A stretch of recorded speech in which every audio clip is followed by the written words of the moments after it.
नमस्कार दोस्तों। प्रस्तुत है चंदा मामा 1958 में प्रकाशित किताब का अली बाबा नाम की कहानी। ईरान में एक नगर में दो भाई रहा करते थे। एक का नाम था कासिम और दूसरे का अली बाबा। उनका पिता दोनों को थोड़ी बहुत ज़मीन जायदाद देकर गुजर गया था। कासिम ने धनी घराने में शादी की। वह व्यापार आदि करके वह शीघ्र धनी हो गया। अली बाबा की शादी गरीब घर में हुई। वह लकड़ी बेचकर ज़िंदगी बसर करता। वह रोज़ जंगल जाता, लकड़ियाँ काटता और अपने तीनों गधों पर उन्हें लादकर शहर ले जाता और वहाँ बेचता। एक दिन जब अली बाबा जंगल में लकड़ियाँ काट रहा था तो उसे दूरी पर धूल उड़ती दिखाई दी। वह धूल पास आती आती थी। उसने गौर करके देखा तो पता लगा कि कुछ आदमी घोड़ों पर सवार होकर आ रहे थे। उसने अनुमान किया कि वे चोर हो सकते हैं। वे चाहे कुछ भी हों, वह अपनी रक्षा के लिए ऊंचे टीले के सबसे ऊंचे पेड़ पर चढ़ गया। अपने को पत्तों से ढक लिया। वह किसी को ना दिखाई देता था, पर वह सब कुछ नीचे बिल्कुल साफ साफ देख सकता था। जल्दी घुड़सवार आकर उसी टीले के पास उतरे। उन सब ने अपने घोड़े बांध दिए और उनके मुखों पर दानों के थैले लटका दिए। जीन पर से भारी थैले उठाकर हाथ में ले लिए। अली बाबा को लगा हो न हो उन थैलों में चांदी सोने जैसी भारी चीज़ें थीं। उन 40 आदमियों में एक सरदार था। उसने झाड़ियों में से टीले के पास आकर कहा, तिल दरवाज़ा खोल। उसके कहते ही पत्थर में एक दरवाज़ा सा खुला और चोरों के अंदर चले जाने के बाद सरदार भी अंदर गया। फिर पत्थर पहले की तरह अपनी जगह पर आ गया। अली बाबा को बहुत डर लगा। वह पेड़ पर से ना उतरा। कुछ देर बाद पत्थर का दरवाज़ा फिर खुला। चोरों का सरदार बाहर आया। औरों के बाहर आने के बाद दरवाज़ा बंद हो तिल, उसने कहा। दरवाज़ा तुरंत बंद हो गया। उसने अपने अपने घोड़े खोल लिए।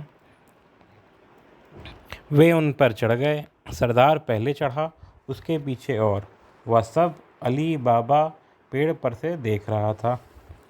चोरों के आंखों से ओझल होने के बहुत देर बाद वह पेड़ से उतरा। उसने जानना चाहा कि अगर उसने भी वही शब्द कहे जो चोरों के सरदार ने कहे थे, दरवाज़ा खुलता है कि नहीं। वह भी झाड़ियों में से होता हुआ पत्थर के दरवाजे के पास जाकर खड़ा हो गया। उसने कहा, दरवाज़ा खोल तिल। दरवाज़ा फौरन खुल गया। अली बाबा का ख्याल था कि अंदर अंधेरा होगा, परंतु वहाँ उसे एक बड़ा कमरा दिखाई दिया और चमक सा रहा था। ऊपर से कमरे में प्रकाश आ रहा था। कमरे में तरह तरह की चीज़ें थीं। रेशमी थान, जरीदार कपड़े, जेवर जवाहरात, सोने चांदी के कलश और न जाने क्या क्या चीज़ें रखी हुई थीं। यह सब देख अली बाबा ने सोचा कि न मालूम कितने वर्षों से चोर वहाँ रह रहे थे। वह हिम्मत करके अंदर गया और उसने उतना सोना इकट्ठा कर लिया जितना कि उसके गधे ढो सकते थे। उन्हें गधों पर लादा और उन पर लकड़ियाँ डाल दी ताकि वह दिखाई न दे। बाहर आकर उसने कहा, दरवाज़ा बंद हो तिल। तुरंत दरवाज़ा बंद हो गया। अली बाबा अपने गधों को सीधे घर के पिछवाड़े में ले गया। वहाँ के सब दरवाजे बंद कर दिए। लकड़ियाँ हटाकर वह सोने के थैले घर में ले गया। उसने उन्हें अपनी पत्नी के सामने रखा। उतना सोना देखकर उसकी पत्नी की आंखें चौंधिया गईं। उसने उसे सारा किस्सा सुनाया और कहा कि वह किसी को भी उसके बारे में कभी कुछ ना बताए। उसकी पत्नी की खुशी का ठिकाना न था। उसने कहा कि वह इनको गिनेगी। अरे, उन्हें गिनने के लिए तुम्हारी ज़िंदगी काफ़ी नहीं है। हमारे पास समय नहीं है। इन्हें हिफाजत से फ़ौरन कहीं रख दो। हाँ, तू ठीक कह रहा है, पर मोटे तौर पर पता तो लगे कि सोना कितना है, वज़न देखा जाए। तेरे गड्ढा खोदते खोदते मैं माप ले आऊँगी। यह कह वह अपने जेठ के घर गई और जेठानी से पूछा, क्या अपना माप दे सकोगी? अभी लाकर दे दूँगी। कासम की पत्नी माप देने के लिए मान गई, पर उसने यह जानने के लिए कि देवर के घर कौन सा धान तौला जा रहा है, माप के तले में गोंद लगाकर उसे दे दी। अली बाबा की पत्नी अपने घर ले गई। उसने पति के लाए हुए सोने का मापा तौला, फिर अपने पति के पास जाकर पूछा, क्या गड्ढा खोद दिया? अली बाबा ने गड्ढा खोदना ख़त्म किया। पति पत्नी ने मिलकर उसे सोने को गड्ढे में डाला। अली बाबा की पत्नी ने जाकर वह माप जेठानी को वापस कर दिया उसने नहीं देखा कि उसके तले में एक मोहर चिपक सी रह गई थी। काम खत्म होते ही तेरा माप तुझे दे दिया है, वह उससे कहकर अपने घर चली गई। कासिम की पत्नी ने जब माप के अंदर देखा तो उसे सोने की मोहर दिखाई दी। वह चकित रह गई। यह क्या? क्या अली बाबा इतना धनी हो गया है कि सोने को माप में तौल रहा है? इतना धन उसके पास यकायक कैसे आ गया? उसने सोचा। वह ईर्ष्या से जल रही थी। यह सब जब हो रहा था, कासिम घर में न था, वह दुकान पर था। उसके आते ही पत्नी ने कहा, तुम सोच रहे हो कि तुम बहुत धनी हो। तुम्हारा भाई तुमसे 1000 गुना धनी है, यह जान लो। उसके पास इतनी सोने की मोहरें हैं कि वह गिनता नहीं है, मापता है। तुमने अपने को समझ क्या रखा है? तुम क्या कह रही हो? मुझे समझ में नहीं आ रहा, कासिम ने कहा। तब उसकी पत्नी ने सारी बात बताई। माप के माप के तले में लगी सोने की मोहर भी दिखाई। यह बहुत प्राचीन मोहर थी। किस राजा के समय की थी यह कासिम न जान सका, पर अब से पैसे वाली विधवा से शादी की थी, तब से अपने भाई को पराया समझने लगा था। इतने दिनों बाद अली बाबा धन का माप पाया था। उसका खुश होना अलग, वह ईर्ष्या से जलने लगा। उस दिन रात भर उसे नींद न आई। अगले दिन उसने अली बाबा के घर जाकर उससे कहा, अली बाबा, तेरा रवैया मुझे बिल्कुल पसंद नहीं है। एक तरफ यह दिखाते हो कि तुम गरीब हो और दूसरी तरफ छुपे हुए सोना तौलते हो। कल जब तेरी पत्नी ने हमारा माप वापस किया तो उसके तले में यह मुहर थी। यह सुनते ही अली बाबा हैरान रह गया। वह जिस बात को किसी से न कहता था, पत्नी की गलती के कारण उसके भाई और भाभी को मालूम हो गई थी, परंतु अली बाबा ने ना आश्चर्य दिखाया ना भय ही। उसने जो कुछ गुजरा था सब कह सुनाया। अगर तुमने यह बात किसी से ना कही तो तुम्हें भी मैं सोने का एक हिस्सा दूंगा। उसने भाई से कहा, हिस्सा तुम क्यों न दोगे, पर मैं वह नहीं पूछ रहा। मैं यह जानना चाहता हूँ कि वह गुफा कहाँ है और वहाँ तक आने का रास्ता क्या है। जब ज़रूरत होगी मैं वहीं से सोना ले आऊँगा। अली बाबा भी क्या करता, जो कुछ भाई ने पूछा था वह सब उसने बता दिया। आखिर वह बताए बगैर भी न रह सका। दरवाज़ा क्या कहने से खुलता था। कासिम अगले दिन सवेरे अंधेरे में ही 10 बड़े खच्चरों को लेकर अली बाबा के बताए हुए रास्ते पर जंगल में निकल पड़ा। अली बाबा के चढ़े हुए पेड़, झाड़ियाँ, टीला पहचानता हुआ वह पत्थर के दरवाजे के पास पहुँचा। दरवाज़ा खोल तिल, उसके यह कहते ही दरवाज़ा खुला। कासिम के जाते ही दरवाज़ा फिर बंद हो गया। अंदर रखी धनराशि को देखकर कासिम चकरा गया। अली बाबा की बातों से वह अनुमान न कर पाया था कि वहाँ इतना धन था। उसका मन धन पर ही लगा हुआ था। वह जो थैले लेकर आना चाहता था दरवाजे के पास ले आया, परंतु धन एकत्रित करने में वह इतना तन्मय हो गया कि दरवाज़ा खोलने का मंत्र भूल गया। दरवाज़ा खोलो दिल के बदले वह न जाने क्या क्या कहता रहा। कभी सौंफ कहता, कभी जीरा। दरवाज़ा ना खुला। कासिम घबरा गया। वह झुंझलाकर वहीं रह गया। कासिम ने सपने में भी ख्याल न किया था कि मामला इतना उलझ जाएगा। वह जान गया कि वह खतरे में फंस गया था। वह जमा किए हुए थैलों को पैर से इधर उधर फेंकने लगा। उसे तब उस कमरे की धन राशि किंचित मात्र भी आकर्षक न लगी। ठीक दोपहरी में चोर वहां आए। जब वे दूरी पर ही थे तो उनके टीले के पास कासिम के खच्चर दिखाई दिए। उन पर उन्होंने कुछ लदा भी देखा। वे घबरा गए। उन्होंने अपने घोड़ों को और तेज़ी से दौड़ाया। वे जल्दी टीले पर पहुंच गए। उन्होंने खच्चरों को जंगल में भगा दिया। तलवारें निकालकर मंत्र पढ़कर दरवाज़ा खोलकर वे अंदर गए। इतने में घोड़ों की आहट सुनकर कासिम जान गया कि चोर वापस आ गए थे। दरवाज़ा खुलते ही उसने बाहर भागने की कोशिश की। भागते भागते उसने सरदार को एक धक्के में नीचे गिरा दिया, परंतु और चोरों ने उसे घेर लिया और उसे मार दिया। फिर उन्होंने अपनी गुफा गौर से देखी। कासिम ने जो थैले दरवाजे के पास रखे थे उनको लेकर जाकर उनकी जगह पर रख दिया। अली बाबा द्वारा ले जाए गए सोने के बारे में भी वे जान गए।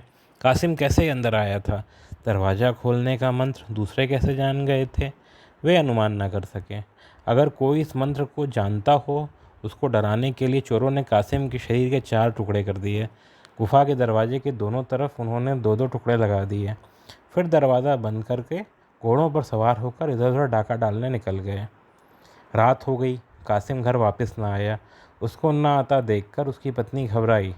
अली बाबा के पास जाकर उसने अली बाबा से कहा, तुम्हारे भाई जंगल क्यों गए हैं? तुम जानते ही हो अंधेरा हो गया है, वे अभी तक वापस नहीं आए हैं। ना जाने किस आफत में वे फंस गए हैं। मुझे डर लग रहा है। भाभी, सिर्फ इतनी बात पर तुम्हारे घबराने की कोई ज़रूरत नहीं है। शहर में शोर शराबा के ख़त्म होने से पहले ही वह आ जाएगा, अली बाबा ने कहा। कासिम का काम क्योंकि भेद भरा था, इसलिए कासिम की पत्नी को अली बाबा की बात ठीक ही लगी। वह घर गई और आधी रात तक पति का इंतज़ार करती रही, परंतु उसके बाद उसके संदेह दुगने तिगने हो गए। वह रो भी नहीं सकती थी, इसलिए पति के लिए घुट घुट कर रोने लगी। देवर की बातों में दखल देने के कारण वह अपने को कोसने लगी। वह रात भर रोती रही। अब वह सवेरे अली बाबा के घर गई तो उसकी आंखें सूजी हुई थी। उसको देखते ही अली बाबा जान गया कि वह उसके घर क्यों आई है। उसके पूछने से पहले ही अली बाबा अपने तीनों गधों को लेकर जंगल चला गया। जाते समय उसने भाभी को ढाढ़स बंधाकर कहा, रास्ते में ना उसे उसका भाई दिखाई दिया, ना उसकी खबर ही, और तो और उसके टीले के पास खून के दाग दिखाई दिए। अली बाबा का माथा ठनका। अब मंत्र पढ़कर वह गुफा के अंदर गया और अपने भाई के शव के टुकड़े दरवाजे पर टंगे पाए। वह काठ का सा हो गया। यद्यपि उसके भाई ने उसके प्रति बड़े भाई का कर्तव्य नहीं निभाया था, तो भी उसने उसके प्रति अपना कर्तव्य निभाने का निश्चय किया। उसने अपने भाई को एक गधे पर लादकर उसे लकड़ियों से ढका। फिर उसने कई सोने की थैलियाँ लेकर गधों पर डाली, उन्हें भी लकड़ियों से ढक दिया। दरवाज़ा भी पहले की तरह बंद कर दिया। अंधेरा होने से पहले वह जंगल से न आया, वहीं थोड़ी देर ठहर गया। अंधेरा होते ही वह शहर में घुसा। जिन दो गधों पर उसने वह सोना लाया था, उन्हें अपने घर के पिछवाड़े पर रोक दिया। पत्नी से कहा कि वह उनका भार उधार दे। तीसरे गधे को लेकर वह अपने भाई के घर गया। उसने घर का दरवाज़ा खटखटाया। मोर्गियाना नाम की गुलाम लड़की ने दरवाज़ा खोला। वह कासिम के घर में काम करने वाली नौकरानी थी। बड़ी अक्लमंद और समझदार थी। वह बड़ी उलझनों में अक्ल से काम कर लेती। उसने मोर्गियाना से कहा, यह बड़े रहस्य की बात है। इस गधे पर तेरे मालिक का शव है। हमें लोगों को यह विश्वास दिलाना है कि वह बीमार थे और बीमारी के कारण मर गए हैं। फिर उनकी अंत्येष्टि की क्रिया करनी है। यह सब कैसे करोगी, इसकी जिम्मेदारी तुम्हारी ही है। जा अपनी मालकिन से यह सब कह। उसके भाई का शव उसके घर में रख दिया। मोर्गियाना को फिर बताया कि क्या क्या उसे करना है।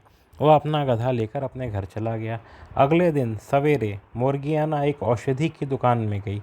मुझे थोड़ी कस्तूरी दीजिए। किसके लिए? औषधि बेचने वाले ने पूछा।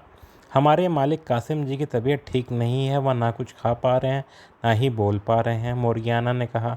शाम को आकर उसने पूछा, थोड़ा गरल हो तो दीजिए, वह भी असर करेगी नहीं मालूम नहीं। उसने रोनी सी शक्ल बनाई हुई थी।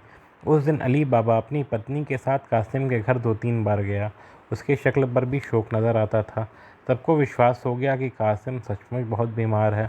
शाम को जब कासिम के घर रोना धोना शुरू हुआ तो सब जान गए कि कासिम मर गया था। मोर्गियाना ने सबसे कहा था कि उसका मालिक मर गया था। अगले दिन सवेरे मोर्गियाना मुस्तफ़ा नाम के बूढ़े मोची की दुकान पर गई। वह जानती थी कि वह अपनी दुकान सवेरे ही खोलता था। उसने बूढ़े मोची के हाथ में 1 दिनार रखकर कहा, बाबा मुस्तफ़ा, तू अपने सीने के औजार लेकर मेरे साथ आ। पहले ही बता देती हूँ कि जहाँ मैं तुझे ले जा रही हूँ उसके बारे में किसी को ना मालूम हो, इसलिए आधे रास्ते में तेरी आँखों पर पट्टी बांध दूँगी। बूढ़े को संदेह हुआ। ऐसा लगता है कि तुम मुझसे कोई ऐसा काम करवाने जा रही हो जो मुझे नहीं करना चाहिए। तेरी कसम चाचा बाबा, ऐसा कोई काम नहीं है, मेरे साथ आ, कुछ फिक्र न करो, मोर्गियाना ने कहा। मुस्तफ़ा उसके साथ चल पड़ा।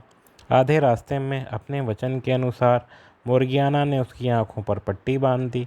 वह उसको अपने मालिक के घर ले गई, उसको शव वाले कमरे में ले गई। तब उसकी आंखें खोली। बाबा, यदि तुमने शव को जल्दी सी दिया तो मैं तुम्हें एक और सोने की दिनार दूंगी, मोर्गियाना ने कहा। मुस्तफ़ा ने जल्दी जल्दी अपना काम कर दिया। दिनार ले ली। आंखें बंधवा कर वह उसके साथ चला। जहाँ पहले उसने उसकी आंखें बंद की थी, वहाँ आकर उसने आंखें खोल दी। वह फिर अपने घर चली गई। जाने के पहले उसने देख लिया था कि बूढ़ा उसका पीछा नहीं कर रहा था। बड़ी होशियार थी वह नौकरानी। घर आते ही मोरगियाना ने अपने मालिक की लाश को नहलाया। अली बाबा ने सामग्री जलाई, उसको वह पोशाक पहनाई जो विधि के अनुसार पहनानी थी। जल्दी ही मस्जिद में मुल्ला भी आ गया। अंत्येष्टि संस्कार करवाने के लिए भी आदमी आ गया। 4 आदमी शव को उठाकर कब्रिस्तान ले गए। केवल मोरगियाना ही छाती पीटती रोती रोती शव के साथ गई। कासिम की पत्नी आस पड़ोस की स्त्रियों के साथ रोती घर में ही रही। इस तरह कासिम का डाकुओं के हाथ मारा जाना ढक दिया गया। उसकी मृत्यु का रहस्य जानने वाले केवल अली बाबा, मोरगियाना और कासिम की पत्नी मात्र थे। अंत्येष्टि के 2 दिन बाद बोरिया बिस्तर लेकर अली बाबा ने अपने भाई के घर रहने का प्रबंध कर लिया। जो सोना चांदी वह चोरों की गुफा से लाया था, वह भी रात में लुके छुपे अली बाबा नए घर ले गया। जो दुकान पहले कासिम जलाया करता था, अब अली बाबा का बड़ा लड़का चलाने लगा। दोस्तों, अभी और भी है, जो उसकी अगली कहानी दूसरे पार्ट में छपी थी, वो उसके आगे दूसरे पार्ट में आएगी।